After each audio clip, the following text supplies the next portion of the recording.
Good morning, ladies and gentlemen, and thank you very much to British Council for kindly inviting me to share my experience on the international higher education collaborations. When I was invited, I was asked to share with you about the experience, what are the key factors of success of the international higher education collaborations. So a number of things that I'm talking about today could be kind of past experience, but of course I hope that this could be some lessons that we can learn together, particularly some of the success which have been achieved after we had passed a number of failures as well. Thammasat University is the second oldest university in Thailand. It is now 84 years old. If you look at the picture, the very far left on the screen is the oldest campus, which is the original one in the city of Bangkok. It's called Thap Prajan. If you have been familiar to Bangkok and you have visited Grand Palace, you just take about 10 minutes walk from Grand Palace. You will find the university, which is on the bank of the Chao Phraya River. Thammasat University was inaugurated with the mission to be the university for the people. During that time, because of the change of the democratic system in 1934, so university was inaugurated to provide open education to the people. So actually the very first objective and the very first mission of the university is to be university for the people. But of course, after the time passed, we are now developing to have 4 campuses around the country. The second one, which is the largest one, is the second in the picture, that is in Rangsit campus. And the third one is in northern part of Thailand, Lampang. And last one in Pattaya, which is in the eastern corridor of Thailand. So you can see that we have quite mixture of the locations of these, of the campuses. We have this in the center of Bangkok, in Pathum Thani, in Lampang, and also in Pattaya. The 4 campuses are working together under the same administration. We have now 27 faculties or colleges. Out of 27 faculties, there are 4 international colleges. 286 curriculum. Out of those 236, there are 99 international curriculum with more than 300 MOU of bilateral partnership, and altogether now 37,000 students. If you look at, where should I point to? Okay. No. The previous one. Not this one. Not this one, sorry. You just skipped to, I think this is the 6th slide of mine. All right, now it works. Okay, thank you. So with the university to university partnership that we are having nowadays, which if we count the number of MOU, there are more than 300 MOU in more than 40 countries around the world. If you look at the pictures, you can see a variety of activities of the collaboration between university to universities, which covers student exchange, the faculty exchange, and also research collaborations, as well as some of the short program of study.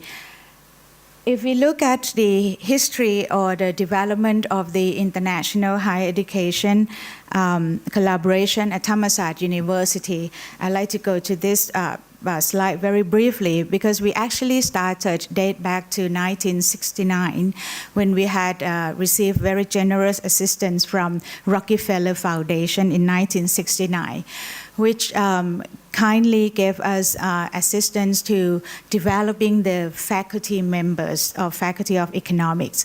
And I can say that that was the milestone of the development of the international education at Thammasat University. Simply because as British Council is now trying to pursue the mission of promoting the English speaking education, think about 1969 in Thailand, people who could speak English was so rare in number, and people must be coming from privileged or some of the elite society who could be able to speak well English or having international education during that period. So in order to start the international education in Thailand was really difficult. So we received a great support from Rockefeller Foundation, and I think that becomes the milestone for a number of development that is now becoming lots of success nowadays. From Rockefeller assistance that gave scholarship to young faculty members of Faculty of Economics to study abroad. Then when they returned to Thammasat University, they became faculty members who started teaching some subjects in English.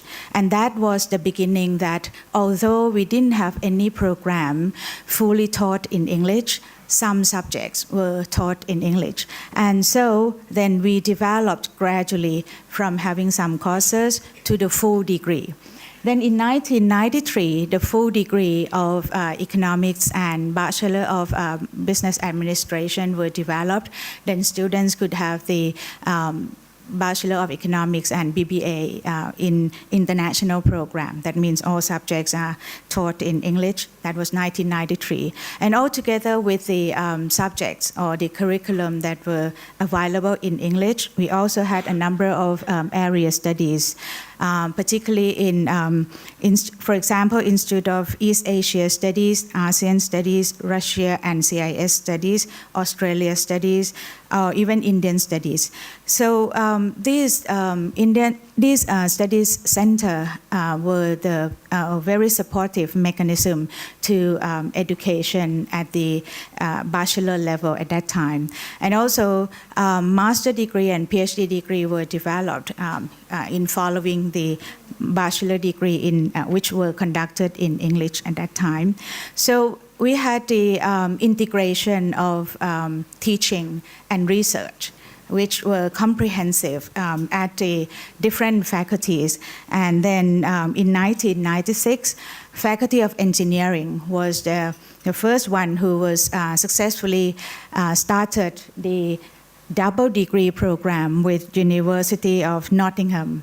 In 1996 until now, which is more than 20 years, we have already we have more than 600 graduates who receive the 2+2 degrees, which means that they take 2 years at Thammasat University and the last 2 years at Nottingham University. So after that, Thammasat University recognized that it's not only curriculum that students will take the full degree. We also provide lots of opportunities to students to take exchange or study abroad program, as well as welcoming a number of international students on the summer program, as well as exchange. So in order to facilitate the exchange, we created the exchange fund so that the incoming students and outgoing students can enjoy the exchange services much more conveniently, particularly students from Thai program, which may have some difficulties in financial supports. They can enjoy the assistance from the exchange fund and have the opportunities to go abroad on exchange semester. Then in 2007, when Pridi Phnom International College was inaugurated, we incorporate the study abroad semester as the compulsory or as a part of the degree requirement.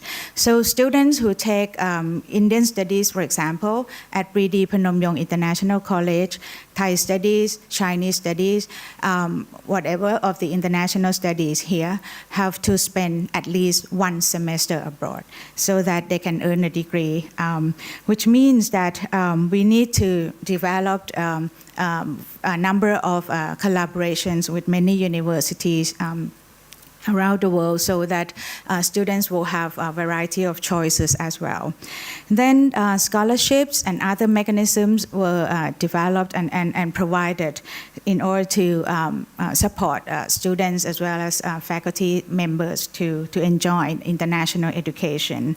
We participated in the Thailand-UK T&E program since 2016, when the very first successful T&E program was developed between our Julapon International College of Medicine and Queen Mary University of London to provide the joint degree in master degree in dermatology. And then last year, 2017, when I visited the SOAS, University of London, we agreed to have a T&E double degree program on Thai studies. And that is the what we have developed at the moment, which have already concluded that we are going to accept the first batch of students, which is this year, to attend 2 years at Thammasat and the last 2 years at SOAS, University of London. And students will be awarded 2 degrees. If you look at the key element or the key success factors that I was asked to share with you, I tried to group the key success factors for international higher education. And I found that at least, this is in my experience, and I found that there should be at least 6 groups of these success factors. I would think about the first one as the establishment of partnership. Of course, when we talk about the identification of strategic partners, we talked about the mechanisms that we can run a number of international collaborations. We cannot deny that it has to come from the well-defined vision and mission of the university as well. If faculty has to do some things that you are very enthusiastic in developing, for example, double degree, but you don't have any support or any clear direction from the university, it will be difficult. I can say that at Thammasat we have received very strong support from university, because university has clear direction on internationalization, as we put international university as one of the mission of the university strategy. So from the clear vision, we need to have the long-term commitment, understanding, trust, and of course, mutual benefits. I'd like to emphasize here once again that mutual benefits would be a key element of this success. Once the international education is not just zero-sum game, it must be a win-win. And it has to be some kind of, it has to be a long-term win as well. It's a long-term gains, because once you are working with your partners today, it's not possible that you will have the gain today. It's not a rewarding situation today, but you never know. You gain rewards in a year or 2 years or 3 years after. So it's a long-term investment, it's a long-term commitment. And of course, as long as you have the trust, you have understanding, you have commitment, mutual benefits will always be derived, and you will enjoy that, of course. And the strengthening existing partnership as well as creating new collaboration is also a key factor of success. Sometimes you may try to find a new partner and ignore your existing partners. Don't forget that your existing partners, your old friends, always be very good friends to you, that you can share experience and also find opportunities with your old friends as well. And the power of collaboration is not limited to only university to university. You can think about university to industry collaboration. You can think about university with the alumni. Think about university with the diplomats. Like at Thammasat University, I can say that we receive lots of support from diplomat network, a lot of embassies, not only foreign embassies in Thailand, but also Thai embassies in foreign countries. Particularly when we went to UK, we also received lots of support from our Thai embassy as well. The other five key success factors that I'd like to share with you briefly would be the factors that will assure that your partnership will continue and the delivery of your degree program or whatsoever you are creating will be successful. Assurance of happy and safe stay. Of course, when students or faculty members have to travel from one place to another, it's a new home, it's a culture shock. So you have to provide necessary information on pre-departure, on arrival, as well as to assure safety and hygiene. That is very important. Curriculum development, of course, is the outcome that you would like to reward to student. What I like to say here is that I divide this into four categories under the curriculum development. It has to start from admission strategies. Admission, I'm sorry to say that we cannot simply follow the traditional admission process, all right? We need to think about the admission strategies that can identify potential students. What we are working on for this year, we call it PBIC Academy. It's a Pridi Phnom Yong International College Academy. We select students from talents, from their potentials. What we are looking for is potential. It's not just only knowledge that they have from their high school, but it's potential, it's the enthusiasm, it's the interest that they wish to continue their study. And of course, the second one is about the development of quality assurance to assure outcome-based learning. Third one is credit transfer system, flexibility of the curriculum. The credit transfer system is a key as well. What I like to suggest, and from my experience, is that credit transfer has to be flexible enough as well. Because you can never ever find two subjects that are completely identical in two institutions. If you would like to have your program successful, you need to have room for the equivalency of the two subjects and also open up opportunities for students to learn something that is not available at your home. So when they go to UK, you should allow them to learn something new, something that is not available in your curriculum. So what does it mean? Flexibility of the curriculum is very important. What we can do is to open up some subjects, so-called selected topics in blah, blah, blah. So you may have selected topics in, like at Thammasat, we have selected topics in Thai studies, selected topic in economic development, selected topics in fashion design, selected topics in whatsoever, as long as they suit the curriculum requirements that you have. Of course, that still comply with the national qualification framework of Thailand anyway. So this curriculum development will be the very successful and important engine for the success of the program. And also, you need to have the promotion of the academic excellence as well, because we cannot only having students to enjoy this international collaboration. Like there was a question this morning that there is a bottleneck of education, that is teacher.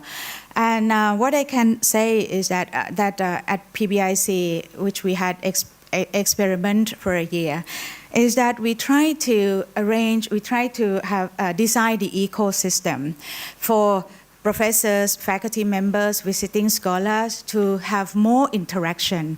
We design atmosphere or environment to promote participation, interaction, and communication. It's not only to tell professors or lecturers to change. It never works. But if you bring them together and enjoy some kind of work together, and finally they will realize benefits of changing, then they will be willing to change. So that is what we are working in terms of faculty mobility. It's not only mobility across countries, it's mobility across faculties. It's mobility between within the Thammasat University as well, or even trying to create platform for them to meet others from other universities as well. And extensive learning supports, of course, these are facilities and infrastructures that will help students have better chances to learn. And last one is the efficient internal administration with capacity building mechanism. I find that this is the most critical part, because don't forget that you also need the supporting staff. A number of times we are trying to think about curriculum design, we think about assurance, we think about international collaboration, but we forget that a number of supporting staff has to be developed as well. So human resource development is another factor that they will help you to have the international studies program become successful.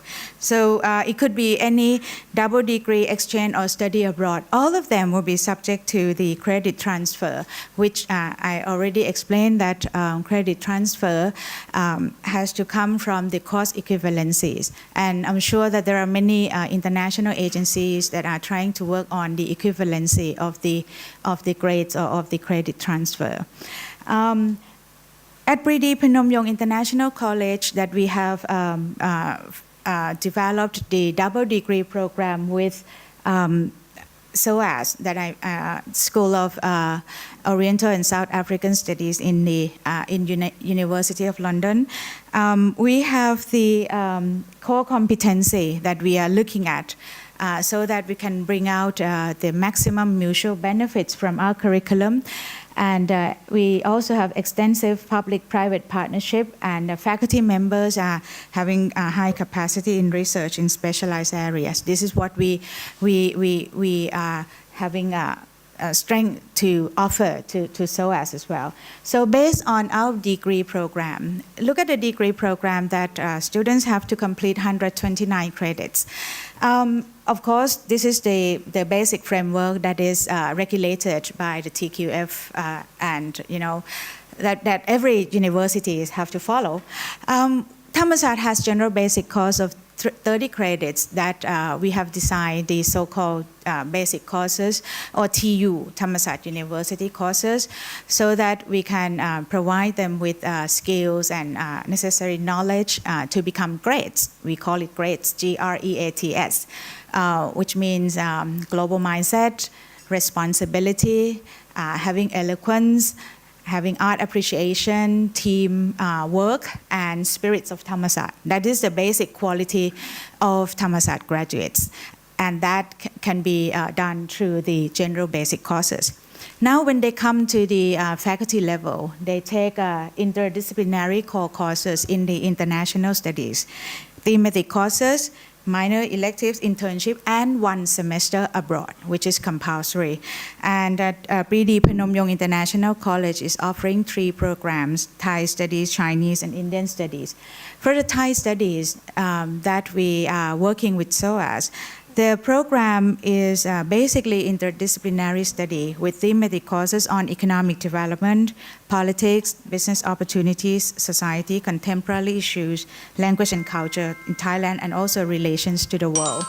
So you can see that there are several, is that thumbs up? Or is that a phone ring? We talk about this thematic, the interdisciplinary core courses. These 6 core courses are only available at Pridi Phnom Yong International College, and these are the 6 core courses that we have designed to provide students with the skills that we believe that this is the basic skills for working in the international organizations in the future as well. This is compulsory on the left. The six subjects are compulsory, and the thematic courses or sample specialized courses are on the right-hand side. So these are the sample of the courses. So what we are doing is that this is the quality of graduates that we expect to have from the program. Good students of the world with frontier knowledge and understanding of diversity. Diversity is a keyword here because we have to realize that the global challenge nowadays have a lot of problems. You may think about the economic problems, think about natural disaster, climate change, the moral issues and conflicts and wars. There are several challenges that we are facing. But of course, people are working among different nationalities, different backgrounds. So diversity is everywhere. So International College is aimed at educating good citizens of the world with ability to understand diversity as well as analytical thinking, intercultural communication skills with adaptive capacity, who can solve problems with virtue and responsibility. So this is what we have discussed with SOAS, that this is our outcome. This is like the persons or the students who we would like to see. So what we work is that in addition to Thai Studies degree program, we also have Thai Studies certificate and summer program offering to international students from our partner institutions. So some students from SOAS can also come to Thammasat and take this Thai Studies certificate and summer program. So far, at the moment, we have in a year about 100 students, 50 from University of California and other 50 from other universities altogether. The initiative started within this Thailand UK TNE 4.0, and then we also had the conclusion of the MOU with SOAS just this year, and we are about to sign the MOU on the awarding double degree to the students. So what is the style of the degree requirement? We still have the 4 years curriculum, so that our students who do not want to take the track of the 2+2 can still take Thai Studies on 4-year basis. So either 4 years option or 2+2 degree program can be possible. Students have to start for the double degree, students have to start the first 2 years at Thammasat taking Thai Studies, and the last 2 years will be in SOAS, which is BA in Southeast Asia Studies. And students will get 2 degrees awarded from 2 institutions. I'm sorry, we only have maybe one more minute. All right, please. okay. I show the picture here so the ring was not the mobile phone ring, right? It was the, okay. Atama, okay. So this is the picture that I just showed you, how we create the atmosphere for professors and students as well to meet and to interact in order to support the international collaboration. It was Thailand-UK Research Link. This is a diplomatic networks that I mentioned about. Now, the last one is about the question that actually I was given. What does success look like and how does it contribute to the university? This is what we are aiming for. That is now we may talk about knowledge transfer, knowledge exchange, but finally what we do expect is the knowledge for change, which also enhance the people-to-people linkage. And this is my final statement, that we still have lots of challenge of the international studies strategies. Although we have developed 2+2 program successfully in terms of the curriculum, still we need a number of challenges, particularly the last 2 points, that is a linkage to local community. We are thinking seriously how to also transfer benefits to local community. As well as the last one, we are designing mechanism to ensure continuity and also support dynamism of collaboration, which is a very important one and very crucial. And we need to work together. That we are working with SOAS as well. So thank you very much. Thank you very much.